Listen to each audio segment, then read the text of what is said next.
Hi, I'm Herb Layer, and my latest podcast is Life Imitates Art.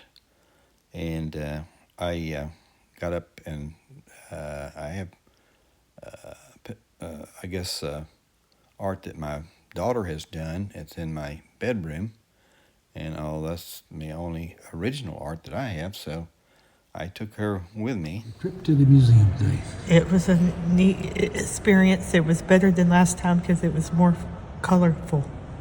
So you like the exhibits? Yeah, the exhibits were more colorful. Nothing better than a Claude Monet with the sun setting on the Seine River. What did you think about sitting in on the podcast? Did you enjoy that? That was okay. Did you enjoy meeting the executive director? Yes. She was really nice, wasn't she? Uh-huh. She handled it real well, and you were there, and then we went to the restaurant. What did you think about the restaurant? The restaurant was good. It was really good food, wasn't it? Uh-huh. Good service. So we had a good time. Okay. All right, thank you. The presentation and the taste of the food was equally great, as well as the surrounding area. We saw some decorations there. There were some Christmas-type decorations. Well, I fell in love with Dr. Victoria Ramirez, the Museum of Fine Arts, and just the general ambiance of going there to do a podcast. I stayed away from any Victoria's Secret references. So the podcast was done in the cultural living room, and that was really great. Podcast today is at the Arkansas Museum of Fine Arts, and I have with me Dr. Victoria Ramirez. That's right. Hey, great. What you asked me when I started on this, and it really has been within the last year. I was diagnosed with Parkinson's back in 2016, so it's been a while since I've had Parkinson's, and I did a test back in 2012. So it's been out there with some things that I have. You'll see I don't have the Michael J. Fox type. I actually don't have a lot of quivers and issues of that type, but they talk about being worse sometimes with lower body, and sometimes it's has to do with cognitive thinking and also speech. And one of the classes I'm taking is speaking with intent. And so I thought, well, doing a podcast, you have to kind of practice on that, and people can see where you are today and where you've been and where you're going, because that's all what it's all about, is maintaining. You can't cure it, so you got to maintain that. And the other is, of course, being cognitive thinking. I try to use a conversational approach to a podcast. I don't try to do an interview per se. I may have a few questions I ask, and it kind of leads into questions, but then it's important to be able to take those questions and develop other things from that. And I always tell people that the intent of this is for people that have depression and anxiety and maybe delusional thinking, to see that they can be motivated or educated or maybe entertained somewhat by what I do, so that they'll be interested in subscribing, and then we can do things other than what I'm doing here.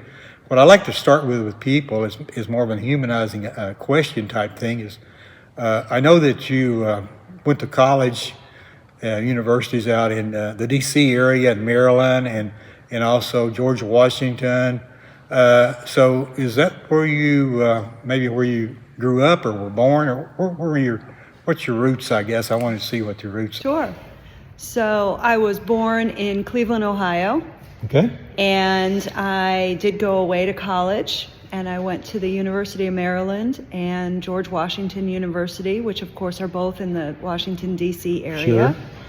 And, I went there because initially I was studying art history, but what I found is I wanted to work in museums. Okay. And what better place to work in museums than Washington, D.C., Right. where you have all those museums in such a small geographic area. Yeah. And so my very first museum that I worked at was the Smithsonian.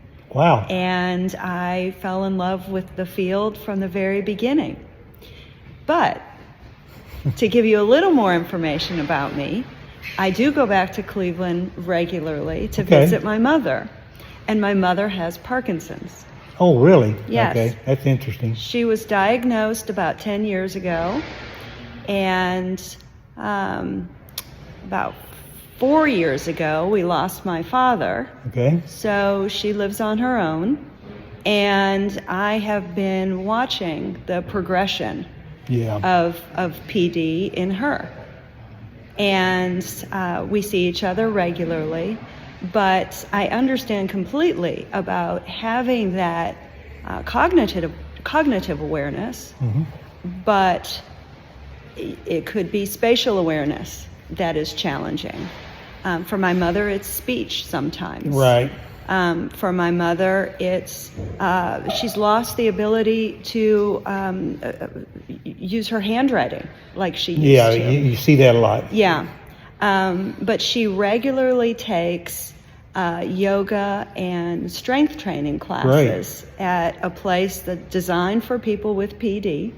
Okay. And it's really taught her how to navigate the world with this disease.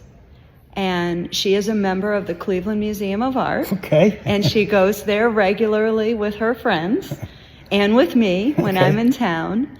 And it's really a delight to see her socializing and connecting with other people and seeing new things that she encounters when she goes to the museum, because that's what keeps her mind going. And so I say all of that because I'm really delighted to meet you. Well, and I'm glad you're here. I'm delighted to meet you, and that's something that I really wanted to bring out when I do. I find out that a lot of people have friends or family, and it's always a surprise. And I think that's the thing I was trying to develop, and I just couldn't believe that we. I guess we had that part that conversation. I say I look in people's eyes and I see their heart, and you see that immediately when I start talking to you because of your relationship there with your mother. But did you have any brothers, sisters, or were you? I have a brother. Okay. He's up in Cleveland. Okay. So he's the eyes on the ground with Okay. Mom. Well, that's good. But we grew up going to museums. I grew up taking art classes. I learned when I was really young that I wasn't a very good artist, even though I enjoyed making art, and that's really what drew me to art history, and then eventually what drew me to teaching. Yeah. And With a couple of things before we progress, I have a real good friend here in Little Rock, J.J. Childers, and his daughter is Annabelle Childers, and she has recently joined the NBC network in Cleveland as a reporter, and I can see I can see something developing right away because of your Little Rock connection with J.J. and of course J.J. and his wife Jill they communicate regularly with Annabelle, and they attend church where I do. So I kind of know the family and the history, and I can see that being a great, it's just a pretty much of a public interest, but also the fact that it connects with Parkinson's, I think, and also the museum in Little Rock. So that's pretty fascinating. I know you were going to continue on and maybe say, was art anything in your youth that you thought about, or did you even participate in anything as a youth in class, or what were your favorite subjects? I guess, or were you an athlete, or were you just what kind of student were you? I guess I was trying to get back to. I was a big nerd. I loved art. I loved making art. I love history and social studies, English and reading. So did your family think you were ever going to amount to anything by being interested in that versus maybe something else, or was that just just your way of thoughts? Well, that's a funny story, because when I went off to college, I studied art, studio art. I studied graphic design. And my father wasn't happy with me, and Okay. he said, if you're going to go to college, why don't you study something where you can get a job and, in the future and make some money? And I said, well, you can get a job in graphic design. And Yeah. he was a businessman, so he wasn't excited about that. And so 2 years into college, I changed my major, and I called him up on the phone, and I said, I have good news, Dad, I've changed my major. And he said, I'm glad to hear it. And I said, I want to study art history. Okay. And he wasn't that excited about that, but he understood that I was in a city where I could easily get a job Yeah. and take care of myself. Yeah. And that was really important Yeah, to my yeah. father. And I'm really proud to say that before he had Alzheimer's. Okay. He got it young, but before he slipped away from us, he made it very clear that he was really proud that I was able to major in art history and support myself. That's neat. And so here Well- I am. Well, my experience in Washington, D.C. after college, I graduated with a master's in math, and what do you do besides teach? But I took a job with the CIA in Langley, Virginia. Which, so, yeah, I'm one of those. You never get away from being one of those once you. Okay, I noticed that Christy was there in the background, walking around. Occasionally you might see her. She was using her iPhone to get a few pictures. It appears that she got my backside and not much more than that. But it kind of shows you the set that we are. It's very simple. I set up there with my iPad, and I use a iPhone to get a different view, and then you'll see some of the people there kind of assisting in the background, and one of the people was telling us about how much time we had, and so I just wanted to show you that there's a little more to what we do than just sitting there, but not much. It's a fun thing. It's a fun production, and I enjoy doing this. But I hope you can appreciate, what I do and how I do it. And it is simple. I like to go on site when I can because I think it relaxes the people I talk to, but they're in their environment. But it also gives me a chance to see how, at this case, the museum, and show how beautiful it is as far as a place to go. And you can go to the area that we did this conversation in podcast and have your friends and meet there and enjoy a few cookies and coffee and whatever. So I think that's an important part of what you're seeing here. Okay, good time to repeat that Dr. Ramirez's mother has Parkinson's, and her dad, who has passed away, had Alzheimer's. So interesting that she's been able to, I guess, identify and really be involved in that situation, with both parents. I do go back to Cleveland regularly to visit my mother, and my mother has Parkinson's. Oh, really? Yes. Okay. That's interesting. She was diagnosed about 10 years ago, and about 4 years ago, we lost my father. Okay. So she lives on her own, and I have been watching the progression of PD in her. Okay, we're going to return back to the podcast, and we were discussing my employment at the CIA in Washington and Langley, Virginia. Been hired there. I can imagine. Yeah, I did business all over the world, and everybody said, well, that's part of it. It never was, but you just roll with the flow. But the fun thing about being in D.C. is what I was getting to is all the museums and spending the time there, like you say, with the Smithsonian and the yard, or just anything with the government. Yep. So I can appreciate that. That's why when I saw that, I just kind of curious because I knew that that had to be a pretty big impact on what you did in your life. Now, the other part of your life was or has been spent in Texas, which that's seemed a little unusual for that move, because I see you got a doctorate here in University of Houston, but still, let's talk a little bit about that and how that came about. And you were everywhere from El Paso to Houston, and they say that El Paso is halfway to L.A. when if you go from Houston, so it's kind of like that's a long way out there. And I've spent some time in Abilene, so I'm kind of familiar with the territory. But it's a different world from D.C. and then all the things in Texas that you think about. So how did that happen? I guess. So when you work in the museum field, you have to go to where the museums are. Okay. If you want to advance, if you want to take on more responsibility, a lot of times if you want to grow, you need to move. And as much as I loved working at the Smithsonian and in DC, one of my advisors said to me, that's not the real museum world, because your community, when you work at the Smithsonian, is the entire country, because everybody is coming in as a tourist. Where, as comparison, when I moved to the Museum of Fine Arts Houston, my community was Houston.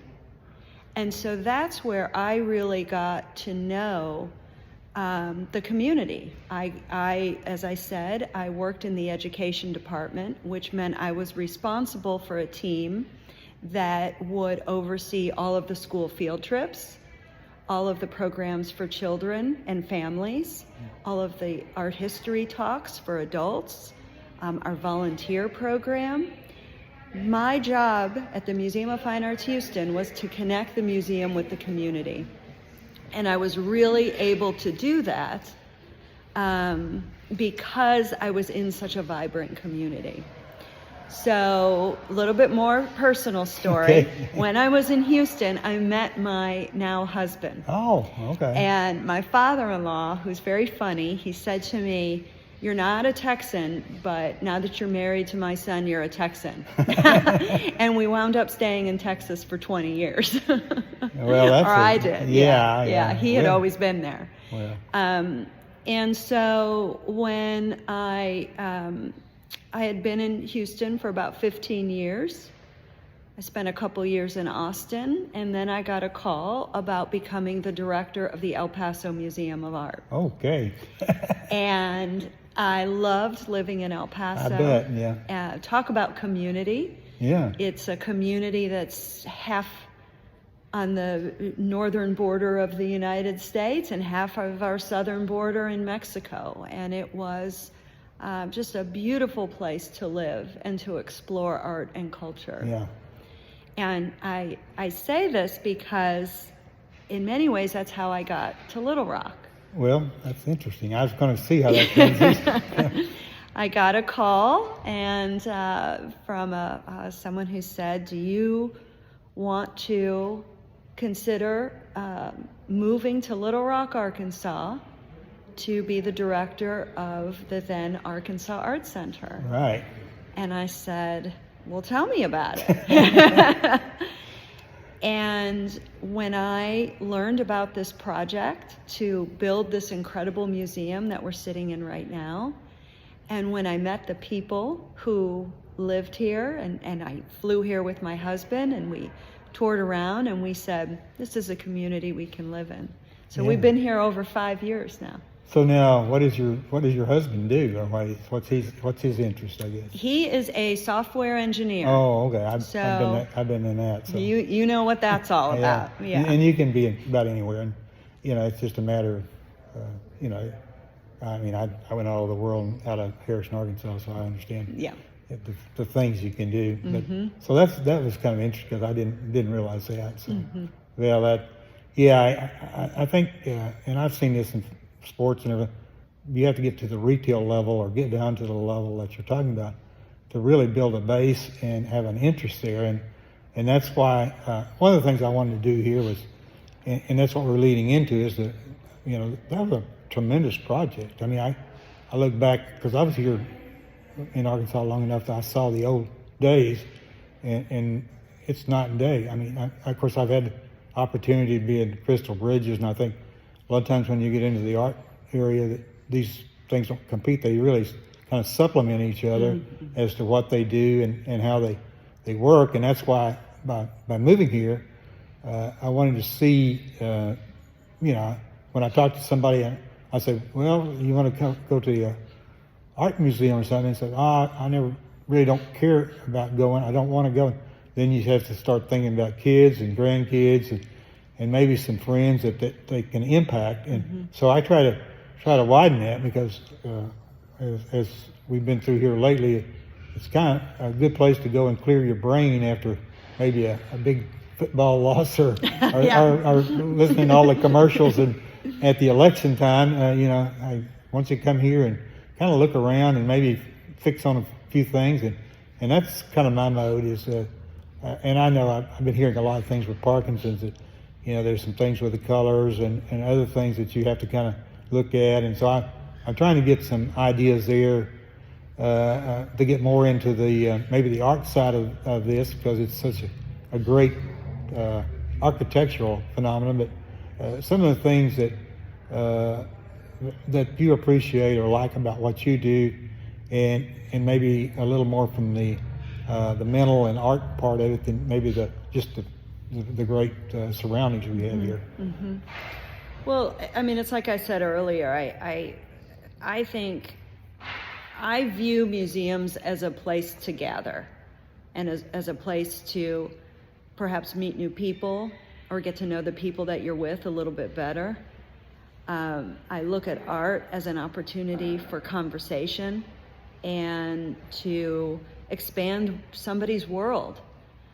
When you come to a museum like ours, you see art that was made all over the world from a variety of different time periods, and you see art made by people that are different from us. They might be younger, they might be older, they might have a different racial background, but it gives us a chance to better get to know the world and see a different perspective. And I think that is something that is so important. We're always learning, and we're always needing to better understand the world around us. And artists are such deep thinkers. Even if you don't agree with what they're saying through their art, it gives you an opportunity, or the viewer an opportunity, to better understand your perspective on something. And,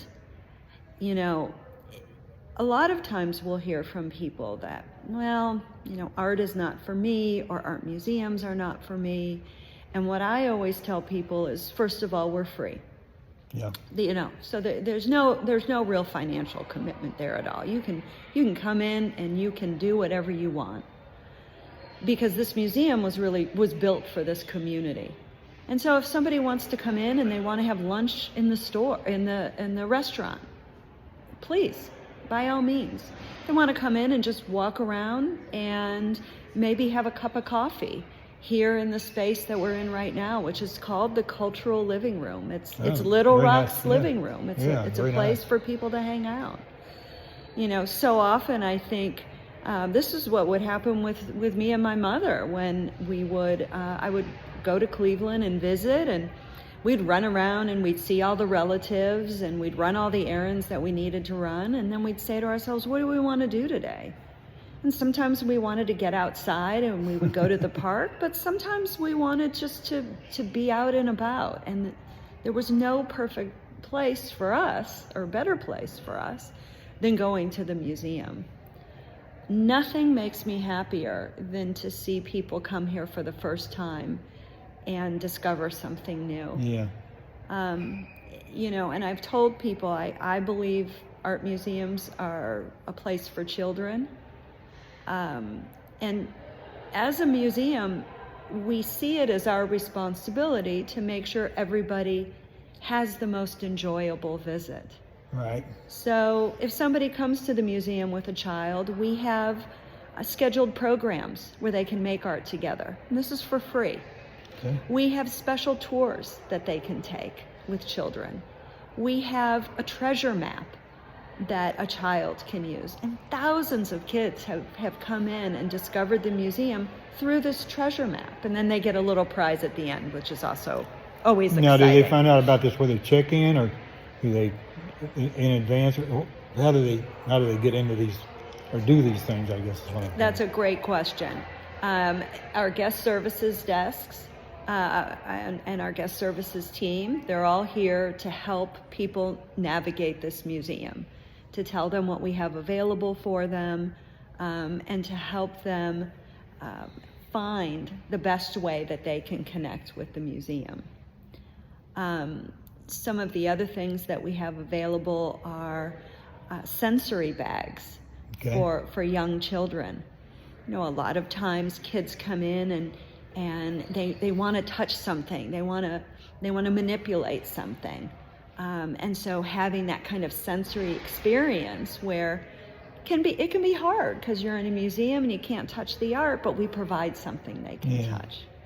That's what that's the thing, and I think it's an issue sometimes with people that come to a museum is they just check in and then they walk around and then maybe leave, but they really don't explore what's there. And I'm trying to, and that's part of what I'm doing in this podcast is when I talk about certain situations or things, I want to make sure that I may ask it and I may repeat myself, or I may be a little bit of an overkill, but those are the things that I think people, it's amazing how time, it kind of gets past them. I mean, I think sometimes people who don't have disabilities or don't have issues maybe think they've done a good job of communicating, and where people like myself that maybe was a lot better communicating at one time has a just a sense of, well, it wasn't really clear, I need to have that repeated. So I'm kind of getting into that a little bit in what I do, and hopefully but what you've done and said is really good information, and that's the thing is, and I don't know, there could be people with Parkinson's or disabilities that say, hey, this may be a place I want to do volunteer work. I don't know how that works, and if people there that with different situations want to volunteer, what does that amount to too? I know that everybody has a need for volunteers, but they want to make sure that it's productive for everybody, for the people that participate as well as the people that need them. So I don't know how you handle that or manage that or whatever. So. We do have a volunteer program here at the museum, and our volunteers primarily lead tours. We teach them about the art, we teach them how to lead a tour, and our volunteer docents lead tours for both children and school groups, and then also lead tours for adults. I should also say we have some very special tours where we have tours in Spanish. We offer tours that are for people who have low vision. We have a very special tour for people who have early stages of Alzheimer's and their caregivers. Oh, do you? We do, because I think we both know from our experiences that when you have somebody in the early stages of Alzheimer's, you can tap into segments of their memory that they don't that aren't necessarily ignited in their everyday life. One of my favorite tours that I've ever done was with a group of people who had early stages of Alzheimer's, and we looked at art and we told stories about when we were younger, and then we also played music. Okay. And you can imagine, Herb, when this music came on, everybody's face lit up. Yeah. And they remembered it, and there were toes tapping, and it's those kinds of moments that not only are you enjoying them when you're in that moment, but you remember them afterwards. And it also becomes very important for the family members. And when I went on tours like that with my father, I wasn't giving the tour, I was the person who was part of the group. And it was very helpful for me to see my dad come out for just a couple of minutes before he retreated back into his own mind. I did a podcast with former Governor Jim Guy Tucker, who admits to be in the early stages of Alzheimer's. So you might want to check that out. And I would just encourage anybody who's caring for somebody and is looking to connect with the broader world, to please get in touch with the museum, because we have lots of ways where they can connect with a broader community and they can enjoy the museum with their loved ones.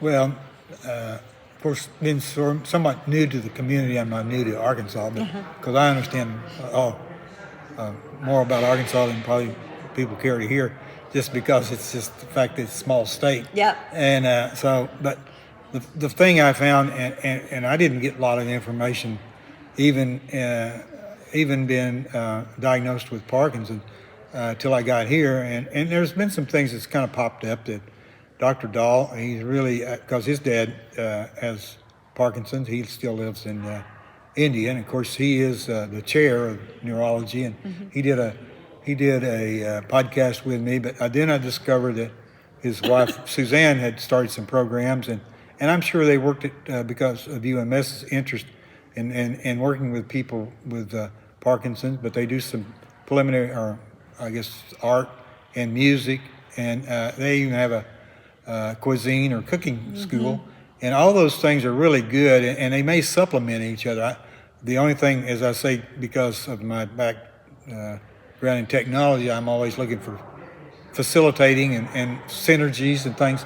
So sometimes there's people that get to a level that they get to, and they may to progress, and they may be something here, or they may be something to work together. I'm always open to think, well, there's like the music, we did some of the things like you're talking about, hearing a song or something, or talking about a song, and maybe that kind of relates when you discovered Parkinson, and how you may be connecting with that music or song, or it may be something in art. So there's a lot of those things that, as I say, kind of an opportunity to clear your brain and work with people and do things. And I found that camaraderie in Rocksteady Boxing, which most people don't think boxing and maybe Parkinson's goes together, but you don't hit people, you hit bags and things, so it's a little different. Oh, my mother's taken that class. Yeah. Yeah, it's good. It's anytime you get into those kind of things, they're really good. So I think that's the other thing I think with your background, your situation, that you're looking for those things and you see that. So that's really interesting. I did want to, I'm not going to keep you very long, but I wanted to have you talk about what you visualize, the museum here to be, and I know you make some attempts with different things or events or things that's coming on. Maybe you've got some ideas or things you want to talk about that's coming on in the near future that would attract people. I think you got a sports car out here. I didn't make it out here when that was here, but that was kind of a different thing. And then I don't know if there's ever going to be one on sports pictures or memorabilia, but you might bring a few people with a sports background if you had some old pictures of sports people and some people talking about it. So that kind of combines with some things there that, that's kind of common to interest of people. But I'm sure you look at ideas and things that's coming down the pipe, and I'm just curious what you see as what's happening in the museum here. Yeah. I am so glad you mentioned the Formula One car that we had at the museum in September. That was a very special opportunity, and we worked with our local partner here, Stevens Inc., to bring the car to Little Rock. And we welcomed people, a lot of people, to the museum, and it was their very first time being here. But what I loved about having this car here, not only because it introduced the museum to new people, but it also showed that art is everywhere. Yeah. And, we look at our iPhone, we look at the bottle of water. There was a designer with an artistic background behind all of these items that we use all the time, including the Formula One car. I think in the future, what I would say is we've got the holidays coming up, and I would just encourage everyone to visit the museum's website and think about one thing that they think might interest them or they're curious about, and come to the museum and give it a try. As I said, it could be a tour, it could be a meal, it could be taking a workshop in the art school. That manual dexterity, that hand-eye coordination is so important for people with PD and just in general. And there's nothing like making art to really hone those skills. If somebody wants a little more help in deciding what they might want to do at the museum, I would say come on down to MacArthur Park, talk to somebody at our guest services desk, and we will gladly walk you through everything that we offer so you can find something that might suit you. What, Veterans Day or coming up? Veterans Day is coming up, yes. And I say, obviously with the MacArthur, you said MacArthur Park, I always think, of course, that's adjoining here. You can go over and I'm sure there'll be a lot of people maybe making a joint trip, going to see that in the next few days. So that'll be interesting too. Yeah, so. that happens all the time. And what's really nice is we see multiple generations. Grandparents coming in with grandchildren, parents coming in with their parents. And again, it just makes for those very special bonding moments where, sometimes it can be awkward to sit in the living room and ask questions about somebody's past or future aspirations. But being in the safety of the museum, there's inspiration for questions and new ideas all over the place. Okay, the producer is giving me a signal over here. Okay. No, talk too much. No, I was going to go. I was kidding. I don't really have it. But I did want to finish with Don't tell him. Tell everybody we have a producer. The thing I wanted to finish with is maybe you could tell me, you could talk in general terms or specifics, but about a happy place, or maybe something that you consider. You may have something that was your happy place or not, but what would you consider your happy place as far as what you think about today as finding your happy place? That's kind of part of the podcast. So Yeah. So I want to, I won't nail you down, but I'll let you, think about it and maybe give me some. I have two happy places. One is in our museum galleries. And whenever I am in need of a little mind vacation, I will walk through those galleries and I will find a work of art that either has piqued my interest previously or is something new that I've never noticed before. And I find every time I walk through the galleries, I see the art differently. Okay. It could be that a major event just happened and I'm walking through the galleries and a work of art reminds me of that. I remember after the eclipse, I started looking at some of the art in our galleries in a very different way because we had experienced the eclipse together. My second favorite place is outside of the museum and on the museum grounds.